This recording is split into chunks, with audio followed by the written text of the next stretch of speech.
بسم الله الرحمن الرحيم. الحمد لله رب العالمين والعاقبة للمتقين، والصلاة والسلام على أشرف الأنبياء والمرسلين.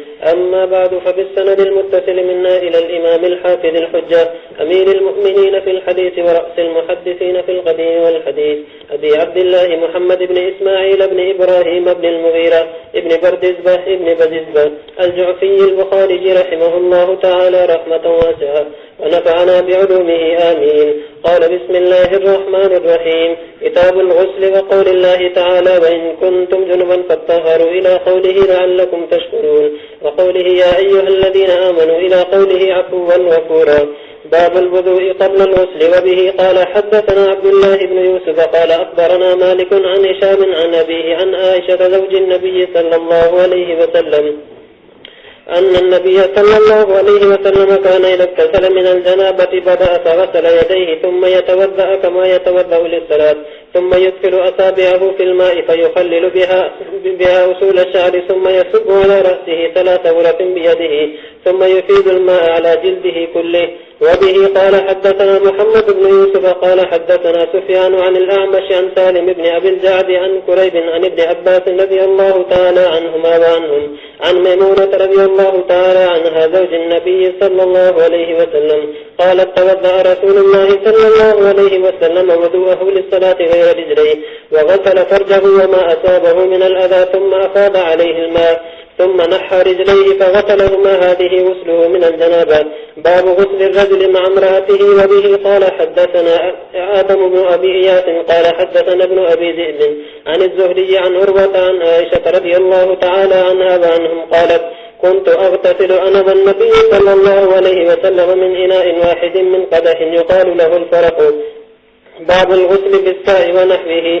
وبه قال: حدثنا عبد الله بن محمد قال: حدثنا عبد الصمد قال: حدثنا شعبة قال: حدثني أبو بكر بن حفص قال: سمعت أبا سلمة رضي الله تعالى عنه وعنهم يقول: دخلت أنا وأخو عائشة على عائشة رضي الله تعالى عنها وعنهم، فسألها أخوها عن غسل رسول الله صلى الله عليه وسلم، فدعت بإناء نحو من ساع، فاغتسلت وأفاضت على رأسها، وبيننا وبينها حجاب.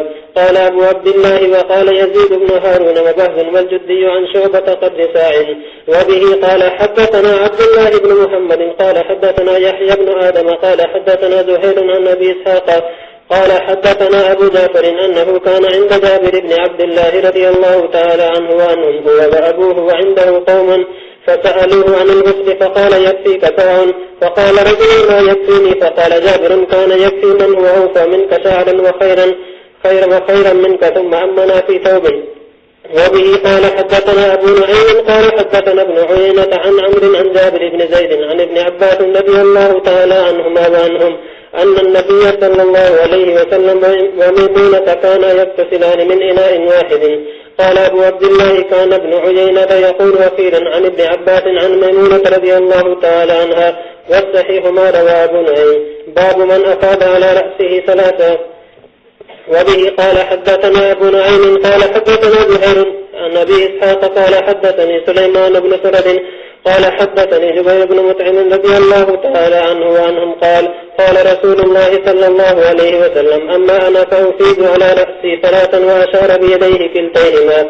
وبه قال: حدثنا محمد بن بشار قال: حدثنا غندر قال: حدثنا شعبة عن مخول بن راشد عن محمد بن علي عن جابر بن عبد الله رضي الله تعالى عنهما وعنهم قال: كان النبي صلى الله عليه وسلم يفرغ على رأسه 3. وبه قال: حدثنا أبو نعيم قال: حدثنا معمر عن يحيى بن سلام قال: حدثني أبو جعفر قال لي جابر: أتاني ابن عمك يعرض بالحسن بن محمد بن الحنفية قال: كيف الغسل من الجنابة؟ فقلت: كان النبي صلى الله عليه وسلم يأخذ 3 كف فيفيدها على رأسه ثم يفيد على سائر جسده. فقال لي الحسن: إني رجل كثير الشعر. فقلت: كان النبي صلى الله عليه وسلم أكثر منك شعرا.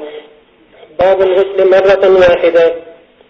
وبه قال: حدثنا موسى بن إسماعيل قال: حدثنا عبد الواحد عن الأعمش عن سالم بن أبي الجعد عن كريب عن ابن عباس رضي الله تعالى عنهما وعنهم. قالت ميمونة رضي الله تعالى عنها: وضعت للنبي صلى الله عليه وسلم ماء للغسل، فغسل يده مرتين أو ثلاثا ثم أفرغ على شماله فغسل مذاكيره ثم مسح يده بالأرض ثم مضمض واستنشق وغسل وجهه ويديه ثم أفاض على جسده ثم تحول من مكانه فغسل قدميه. باب من بلغ بالحلاب أو الطيب عند الغسل. وبه قال حدثنا محمد بن المثنى قال حدثنا أبو عاصم عن حنظلة عن القاسم عن عائشة رضي الله تعالى عنها وعنهم قالت كان النبي صلى الله عليه وسلم إذا اغتسل من الجنابة دعا بشيء نحو الحلاب فأخذ بكفه فبدأ بشق رأسه الأيمن ثم الأيسر فقال بهما على رأس رأسه. باب المضمضة والاستنشاق في الجنابة. وبه قال حدثنا عمر بن حفص بن غياث قال حدثنا أبي قال حدثنا الأعمش قال حدثني سالم عن كريب عن ابن عباس رضي الله تعالى عنهما وعنهم قال حدثتنا ميمونة رضي الله تعالى عنها قالت سبقت للنبي صلى الله عليه وسلم فأفرغ بيمينه على يساره فغسلهما ثم غسل فرجه ثم قال بيده على الأرض فمسحها بالتراب ثم غسلها ثم مضمض واستنشق ثم غسل وجهه وأفاض على رأسه ثم تنحى فغسل قدميه ثم أتي بمنديل فلم ينفذ بها. باب مسح اليد بالتراب لتكون أنقى. وبه قال حدثنا عبد الله بن الزبير الحميدي قال حدثنا سفيان قال حدثنا الأعمش عن سالم بن أبي الجاد عن كريب عن ابن عباس رضي الله تعالى عنهما وعنهم عن ميمونة رضي الله تعالى عنها أن النبي صلى الله عليه وسلم اغتسل من الجنابة فغسل فرجه بيده ثم دلك بها الحائط ثم غسلها ثم توضأ وضوءه للصلاة فلما فرغ من غسله غسل رجليه. باب هل يدخل الجنب يده في الإناء قبل أن يغسلها إذا لم يكن على يده قدر غير الجنابة. وأدخل ابن عمر والبراء بن عازب يده في الطهور ولم يغسلها ثم توضأ ولم ير ابن عمر وابن عباس بأسا بما ينتزح من غسل الجنابة. وبه قال حدثنا عبد الله بن مسلمة قال حدثنا أفلح بن حميد عن القاسم عن عائشة رضي الله تعالى عنها وعنهم قالت كنت أغتسل أنا والنبي صلى الله عليه وسلم من إناء واحد تختلف أيدينا فيه. وبه قال حدثنا مسدد قال حدثنا حماد عن هشام عن أبيه عن عائشة رضي الله تعالى عنها وعنهم قالت كان رسول الله صلى الله عليه وسلم إذا اغتسل من الجنابة غسل يده. وبه قال حدثنا أبو الوليد قال حدثنا شعبة عن أبي بكر بن حفص عن عروة عن عائشة رضي الله تعالى عنها وعنهم قالت كنت أغتسل أنا والنبي صلى الله عليه وسلم من إناء واحد من جنابة. وعن عبد الرحمن بن قاسم عن أبيه عن عائشة رضي الله تعالى عنها مثله. وبه قال حدثنا أبو الوليد قال حدثنا شعبة عن عبد الله بن جبر قال سمعت أنس بن مالك رضي الله تعالى عنه وعنهم يقول كان النبي صلى الله عليه وسلم والمرأة من نسائه يغتسلان من إناء واحد. زاد مسلم ووهب بن جرير عن شعبة من الجنابة. باب من أفرغ بيمينه على شماله في الغسل. وبه قال حدثنا موسى بن إسماعيل قال حدثنا أبو عوانة قال حدثنا الأعمش عن سالم بن أبي الجعد عن كريب مولى بن عباس عن ابن عباس عن ميمونة رضي الله تعالى عنهما وعنهم بنت الحارث قالت وضعت لرسول الله صلى الله عليه وسلم غسلا وسترته فسب على يده فغسلها مرة أو مرتين. قال سليمان لا أدري أذكر الثالثة أم لا. ثم أفرغ بيمينه على شماله فغسل فرجه ثم دلك يده بالأرض أو بالحائط ثم تمضمض واستنشق وغسل وجهه ويديه وغسل رأسه ثم سب على رأسه ثم سب على جسده ثم تنحى فغسل قدميه فناولته فرقة فقال بيده هكذا ولم يردها. باب تفريق الغسل والوضوء. ويذكر عن ابن عمر رضي الله تعالى عنهما أنه غسل قدميه بعدما جف وضوءه. وبه قال حدثنا محمد بن محمود قال حدثنا عبد الواحد قال حدثنا الأعمش عن سالم بن أبي الجعد عن كريب مولى ابن عباس رضي الله تعالى عنهما عن ابن عباس رضي الله تعالى عنهما قالت ميمونة رضي الله تعالى عنها وضعت للنبي صلى الله عليه وسلم ماء يغتسل به فأفرغ على يديه فغسلهما مرتين أو ثلاثا ثم أفرغ بيمينه على شماله فغسل مذاكيره ثم دلك يده بالأرض ثم تمضمض واستنشق ثم غسل وجهه ويديه ثم غسل رأسه ثلاثا ثم سب على جسده ثم تنحى من مقامه فغسل قدميه. باب إذا جامع ثم عاد ومن دار على نسائه في غسل واحد. وبه قال حدثنا محمد بن بشار قال حدثنا ابن أبي عبيد ويحيى ويحيى بن سعيد عن شعبة عن إبراهيم بن محمد بن المنتشر عن أبيه قال ذكرت عائشة رضي الله تعالى عنها وعنهم فقالت يرحم الله أبا عبد الرحمن كنت أطيب رسول الله صلى الله عليه وسلم فيطوف على نسائه ثم يصبح محرما جز خطيبا. وبه قال حدثنا محمد بن بشار قال حدثنا معاذ بن هشام قال حدثني أبي عن قتادة قال حدثنا أنس بن مالك رضي الله تعالى عنه وعنهم قال كان النبي صلى الله عليه وسلم يدور على نسائه في الساعة الواحدة من الليل والنهار وهن 11. قال قلت لأنس أبا كان يطيقه قال كنا نتحدث إنه أوتي قوة 30. وقال سعيد عن قتادة إنا نتحدث أن أنسا حدثهم 9 نسوة. باب غسل المزي والوضوء منه. وبه قال حدثنا أبو الوليد قال حدثنا زاعدة عن أبي حسين عن أبي عبد الرحمن عن علي رضي الله تعالى عنه وعنهم قال كنت رجلا مذاء فأمرت رجلا يسأل النبي صلى الله عليه وسلم لمكان ابنته فسأل فقال توزأ واغسل ذكرك. باب من تطيب ثم اغتسل وبقي تردين. وبه قال حدثنا أبو النعمان قال حدثنا أبو عوانة عن إبراهيم بن محمد بن المنتشر عن أبيه قال سألت عائشة رضي الله تعالى عنها وعنهم وذكرت لها قول ابن عمر ما أحب أن أصبح محرما أنزق طيبا. فقالت عائشة رضي الله تعالى عنها أنا طيبت رسول الله صلى الله عليه وسلم ثم طاف في نسائه ثم أصبح محرما. وبه قال حدثنا آدم بن أبي إياس قال حدثنا شعبة قال حدثنا الحكم عن إبراهيم عن الأسود عن عائشة رضي الله تعالى عنها وعنهم قالت كأني أنظر إلى وبي 60 في مفرق النبي صلى الله عليه وسلم وهو محرم. باب تكليم الشعر حتى إذا ظن أنه قد أروى بشرته وفاد عليه. وبه قال حدثنا عبدان قال أخبرنا عبد الله قال أخبرنا هشام بن عروة عن أبيه عن عائشة رضي الله تعالى عنها وعنهم قالت كان رسول الله صلى الله عليه وسلم إذا اغتسل من الجنابة غسل يديه وتوضأ وضوءه للصلاة ثم اغتسل ثم تخلل بيده شعره حتى إذا ظن أنه قد أروى بشرته أفاد عليه الماء 3 مرات ثم غسل سائر جسده. وقالت كنت أغتسل أنا رسول الله صلى الله عليه وسلم من إناء واحد نغرف منه جميعا. باب من توضأ في الجنابة ثم غسل سائر جسده ولم يعد غسل المواضع الوضوء منه مرة أخرى.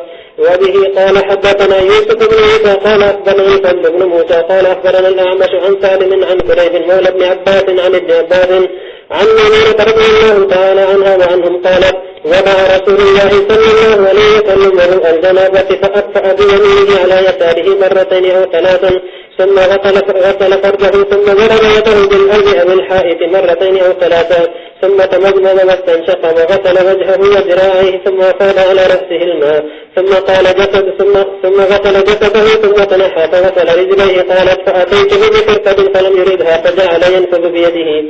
باب إذا ذكر في المسجد أنه جنب خرج كما هو ولا يتيمم.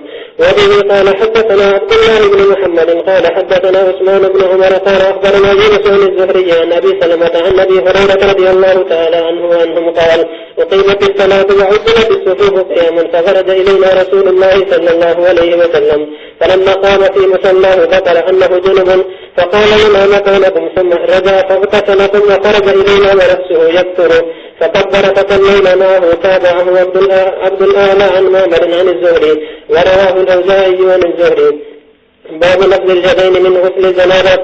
وبه قال حدثنا عبدان قال أخبرنا أبو حمزة قال سمعت الأعمش عن سالم بن أبي الجعد عن كريب عن ابن عباس رضي الله تعالى عنهما وعنهم قالت ميمونة رضي الله تعالى عنها وضعت للنبي صلى الله عليه وسلم غسلا فسترته بثوب وصب على يديه فغسلهما ثم صب بيمينه على شماله فغسل فرجه فضرب بيده الأرض فمسحها ثم غسلها فمضمض واستنشق وغسل وجهه وذراعيه ثم صب على رأسه وأفاض على جسده ثم تنحى فغسل قدميه فناولته ثوبا فلم يأخذه فامتلأ وهو ينفذ به. باب من بدأ بشق رأسه الأيمن في الغسل. وبه قال حدثنا خلاد بن يحيى قال حدثنا إبراهيم بن نافع عن الحسن بن مسلم عن صفية بنت شيبة عن عائشة رضي الله تعالى عنها وعنهم قالت كنا إذا أصاب إحدانا جنابة أخذت بيديها 3 فوق رأسها ثم تأخذ بيدها على شقها الأيمن وبيدها الأخرى على شقها الأيسر. باب من اغتسل عريانا وحده في الخلوة ومن تستر والتستر أفضل. وقال جهز عن أبيه عن جده عن النبي صلى الله عليه وسلم: الله أحق أن يستحيا منه من الناس. وبه قال حدثنا إسحاق بن نصر قال حدثنا عبد الرزاق عن معمر عن حماد بن منبه عن أبي هريرة رضي الله تعالى عنه وعنهم عن النبي صلى الله عليه وسلم قال: كان بنو إسرائيل يغتسلون عراة ينظر بعضهم إلى بعض، وكان موسى صلى الله عليه وسلم يغتسل وحده، فقالوا: والله ما جمع موسى أن يغتسل معنا إلا أنه هاجر. فذهب مرة يغتسل فوضع ثوبه على حجر ففر الحجر بثوبه، فجمح موسى في ذكره يقول: ثوبي يا حجر ثوبي يا حجر، حتى نظرت بنو إسرائيل إلى موسى وقال: والله ما بموسى من بأس، وأخذ ثوبه وقصد بالحجر ضربا. قال أبو هريرة رضي الله تعالى عنه: والله إنه لندب بالحجر 6 أو 7 ضربا بالحجر. وعن أبي هريرة رضي الله تعالى عنه عن النبي صلى الله عليه وسلم قال: بين أيوب يغتسل عريانا فخر عليه جراد من ذهب، فجعل أيوب يحتفي بثوبه، فناداه ربه: يا أيوب ألم أكن أغنيتك عما ترى؟ قال: بلى بعزتك ولكن لا غنى بي عن بركتك. ورواه إبراهيم عن موسى بن عقبة عن صفان عن عطاء بن يسار عن أبي هريرة رضي الله تعالى عنه عن النبي صلى الله عليه وسلم قال: بين أيوب يغتسل عريانا. باب التستر في الغسل عند الناس. وبه قال حدثنا عبد الله بن مسلمة عن مالك عن أبي النضر مولى عمر بن عبيد الله أن أبا مرة مولى أم هانئ بنت أبي طالب أخبره أنه سمع أم هانئ بنت أبي طالب تقول: ذهبت إلى رسول الله صلى الله عليه وسلم عام الفتح فوجدته يغتسل وفاطمة تستره، فقال: من هذه؟ فقلت: أنا أم هانئ. وبه قال حدثنا أبان قال أخبرنا عبد الله قال أخبرنا سفيان عن الأعمش عن سالم بن أبي الجعد عن قريب عن ابن عباس عن ميمونة رضي الله تعالى عنها وعنهم قالت: فتت النبي صلى الله عليه وسلم وهو يغتسل من الجنابة فغسل يديه ثم صب بيمينه على شماله فغسل فرجه وما أصابه ثم مسح بيده على الحائط أو الأرض ثم توضأ وضوءه للصلاة غير رجليه ثم أصاب على جسده الماء ثم تنحى فغسل قدميه تابعه أبي وعوانة وابن فضيل في الستر. وبه باب إذا احتلمت المرأة. وبه قال حدثنا عبد الله بن يوسف قال أخبرنا مالك عن هشام بن عروة عن أبيه عن زينب بنت أبي سلمة عن سلمة أم المؤمنين رضي الله تعالى عنها وعنهم أنها قالت: جاءت أم سليم امرأة أبي طلحة إلى رسول الله صلى الله عليه وسلم فقالت: يا رسول الله إن الله لا يستحيي من الحق، هل على المرأة من غسل إذا هي احتلمت؟ فقال رسول الله صلى الله عليه وسلم: نعم إذا رأت الماء. باب عرق الجنب وإن المسلم لا ينجس. وبه قال حدثنا علي بن عبد الله قال حدثنا يحيى قال حدثنا حميد قال حدثنا بكر عن أبي رافع عن أبي هريرة رضي الله تعالى عنه وعنهم أن النبي صلى الله عليه وسلم لقيه في باب طريق المدينة وهو جنب، فانتجزت منه فذهبت فاغتسلت، ثم جاء فقال: أين كنت يا أبا هريرة؟ قال: كنت جنبا فكرهت أن أجالسك وأنا لا أريد طهارة. قال: سبحان الله إن المؤمن لا ينجس. باب الجنب يخرج ويمشي في السوق وغيره. وقال عطاء: يحتجم الجنب ويقلم أظفاره ويحلق رأسه وإن لم يتوضأ. وبه قال حدثنا عبد الأعلى بن حماد قال حدثنا يزيد بن زرعين قال حدثنا سعيد بن قتادة عن أنس بن مالك رضي الله تعالى عنه وعنهم حدثهم أن نبي الله صلى الله عليه وسلم كان يقف على نسائه في الليلة الواحدة وله يومئذ 9 نسوة. وبه قال حدثنا عياش قال حدثنا عبد الأعلى قال حدثنا حميد عن بكر عن أبي رافع عن أبي هريرة رضي الله تعالى عنه وعنهم قال: لقيني رسول الله صلى الله عليه وسلم وأنا جنب فأخذ بيدي فمشيت حتى قعدت فانسليت فأتيت الرحل فاغتسلت ثم جئت وهو قاعد فقال: أين كنت يا أبا هريرة؟ فقلت له فقال: سبحان الله إن المؤمن لا ينجس. باب قيلولة الجنب في البيت إذا توضأ قبل أن يغتسل. وبه قال حدثنا أبي نعيم قال حدثنا هشام وشيبان عن يحيى عن أبي سلمة قال: سألت عائشة رضي الله تعالى عنها وعنهم: أكان النبي صلى الله عليه وسلم يرقد وهو جنب؟ قالت: نعم ويتوضأ. باب نوم الجنب. وبه قال حدثنا قتيبة بن سعيد قال حدثنا الليث عن نافع عن ابن عمر أن عمر بن الخطاب رضي الله تعالى عنه وأنه سأل رسول الله صلى الله عليه وسلم: يرقد أحدنا وهو جنب؟ قال: نعم إذا توضأ أحدكم فليرقد وهو جنب. باب الجنب يتوضأ ثم ينام. وبه قال حدثنا يحيى بن بكير قال حدثنا الليث عن عبيد الله بن أبي جعفر عن محمد بن عبد الرحمن عن عروة عن عائشة رضي الله تعالى عنها وعنهم قالت كان النبي صلى الله عليه وسلم إذا أراد أن ينام وهو جنب غسل فرجه وتوضأ للصلاة. وبه قال حدثنا موسى بن إسماعيل قال حدثنا جبيرية عن نافع عن عبد الله بن عمر قال استفتى عمر النبي صلى الله عليه وسلم أينام أحدنا وهو جنب قال نعم إذا توضأ. وبه قال حدثنا عبد الله بن يوسف قال أخبرنا مالك عن عبد الله بن دينار عن عبد الله بن عمر أنه قال ذكر عمر بن الخطاب رضي الله تعالى عنه لرسول الله صلى الله عليه وسلم أنه تصيبه الجنابة من الليل فقال له رسول الله صلى الله عليه وسلم توضأ واغسل ذكرك ثم نم. باب إذا التقى الختانان. وبه قال حدثنا معاذ بن فضالة قال حدثنا هشام قال وحدثنا أبو نعيم عن هشام عن قتادة عن الحسن عن أبي رافع عن أبي هريرة رضي الله تعالى عنه وعنهم عن النبي صلى الله عليه وسلم قال إذا جلد بين شعبها الأربع ثم جهدها فقد وجب الغسل. تابعه عمرو عن شعبة وقال موسى حدثنا أبان قال حدثنا قتادة قال أخبرنا الحسن مثله. قال أبو عبد الله هذا أجود وأوقد وإنما بينا الحديث الآخر لاختلافهم والغسل أحمد. باب غسل ما يصيب من فرج المرأة. وبه قال حدثنا أبي معمر قال حدثنا عبد الوارث عن الحسين المعلم قال يحيى وأخبرني أبو سلمة عن عطاء بن يسار أخبره أن زيد بن خالد الجهني أخبره أنه سأل عثمان بن عفان فقال أرأيت إذا جامع رجل امرأته فلم يمن وقال عثمان يتوضأ كما يتوضأ للصلاة ويغسل ذكره. وقال عثمان سمعته من رسول الله صلى الله عليه وسلم فسألت عن ذلك عن علي بن أبي طالب والزبير بن العوام وطلحة بن عبيد الله وأبي بن كعب فأمرني بذلك. فأخبرني أبو سلمة أن عروة بن الزبير أخبره أن أبا أيوب أخبره أنه سمع ذلك من رسول الله صلى الله عليه وسلم.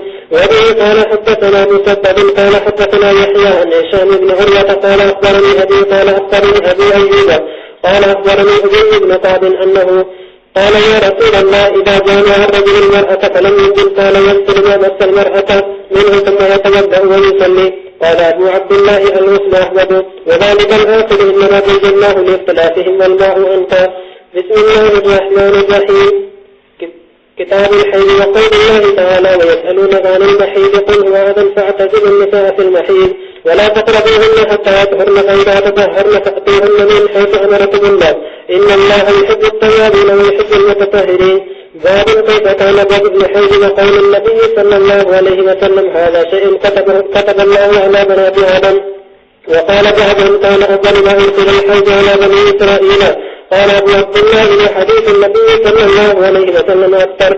وبه قال حدثنا علي بن عبد الله قال حدثنا سفيان قال سمعت عبد الرحمن بن القاسم قال سمعت القاسم يقول سمعت عائشة رضي الله تعالى عنها وعنهم تقول خرجنا لا نرى إلا الحج فلما كنا بسرك حج فدخل علي رسول الله صلى الله عليه وسلم وأنا أبكي فقال ما لك يا نسيت؟ قلت نعم. قال إن هذا أمر كتبه الله على بنات آدم فقضي ما يقضي الحاج غير أن لا تطيف بالبيت. قالت وضحى رسول الله صلى الله عليه وسلم عن نسائه بالبقر. باب غسل الحائض رأس زوجها وترجيله. وبه قال حدثنا عبد الله بن يوسف قال أخبرنا مالك عن هشام بن عروة عن نبيه عن عائشة رضي الله تعالى عنها وعنهم قالت كنت أنزل رأس رسول الله صلى الله عليه وسلم وأنا حائض. وبه قال حدثنا إبراهيم بن موسى قال أخبرنا هشام بن يوسف عن ابن جريج أخبره قال أخبرني هشام بن عروة عن عنه سئل أتقتلني الحائض أو تدري من المرأة وهي جنبا فقال عروة كل ذلك علي هين وكل ذلك تقدمني وليس على أحد في ذلك بأس. أخبرتني عائشة رضي الله تعالى عنها أنها كانت ترجل رسول الله صلى الله عليه وسلم وهي حائض ورسول الله صلى الله عليه وسلم حينئذ يبالغ في المسجد يجري لها رأسه وهي في حجرتها فترجله وهي حائض. باب قراءة الرجل في حجر امرأته وهي حائض. وكان أبو وائل يرسل خادمه وهي حائض إلى أبي رجل فتأتيه بالمصحف فتمسكه بعلاقته. وبه قال حدثنا أبو نعيم الفضل بن بكير سمع زهيرا عن منصور بن صفية أن أمه حدثته أن عائشة رضي الله تعالى عنها وعنهم حدثتها أن النبي صلى الله عليه وسلم كان يتكل في حجر وأنا حائض ثم يقول تلاوة القرآن. باب من قل النفاذ حيزة